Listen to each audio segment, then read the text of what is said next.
Hi havia una vegada, al 1962, a la ciutat de Barcelona, una noia que es deia Sara. Sara tenia 10 anys i vivia amb la seva mare i amb els seus dos germans bessons, el Pol i el Marc. La Sara tenia una amiga increïble, sempre l'ajudava, jugava amb ella, fins que un dia es va mudar a una altra ciutat per treballar els seus pares. Des d'aquell moment es sent sola. Un matí, la Sara va trobar una llàntia màgica, va fer un frec i va sortir un geni que era especial perquè et donava 4 desitjos. Gràcies, moltes gràcies per ajudar-me. Això és impossible, però si els genis existeixen. Sí que existeixen, però són hi ha un al món, aquí sóc jo. És increïble. Sí, és increïble, aprofita els teus 4 desitjos. Sí, m'agradaria que la meva amiga tornés a la ciutat. Ho pots fer, sisplau? És clar que ho puc fer, però haig de saber el seu nom. Es diu Maria Teresa.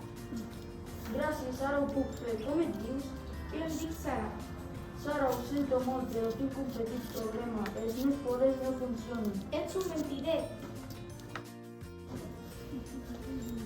Sara va sortir molt trista de la cova on va trobar la llàntia i va marxar cap a casa seva. Quan va arribar a casa, va trobar que la seva mare no estava i els seus dos germans estaven sols. Pare, Marc, esteu aquí? Després d'un bon temps, ningú la va contestar. Pol, Marc, podeu obrir la porta? Això no fa gràcia. Ningú la va contestar, però va olorar un fum i es va donar compte de la casa s'estava cremant. Va intentar buscar un telèfon per trucar a emergències, però és impossible. Va tornar a la cova per demanar ajuda al geni de la llàntia. Va fer frec a la llàntia, sabia que s'hauria de disculpar. Ho sento molt. No passa res, ho entenc. A més, els meus poders han tornat. Encara vols que la teva amiga torni a la ciutat? No hi ha temps per això. La meva casa s'està cremant. Vull un extintor i ràpid. Marxant! El geni va concedir el desig i la Sara, sense pensar-ho, va anar corrents a la seva casa. Sara va apagar el foc amb l'extintor i va salvar els seus germans. Gràcies, Sara. Tenim molta por. Esteu bé? I la mare?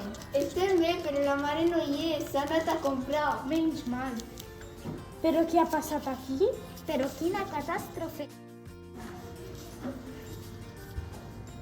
Després d'aquesta catàstrofe, Sara va anar a la cova on es troba la llàntia màgica i una altra vegada va fer un frec. Hola, Geni. Desitjo que tot torni a la normalitat. Desig concedit. Finalment tot va tornar a la normalitat i la millor amiga de Sara va tornar a la ciutat. Fi!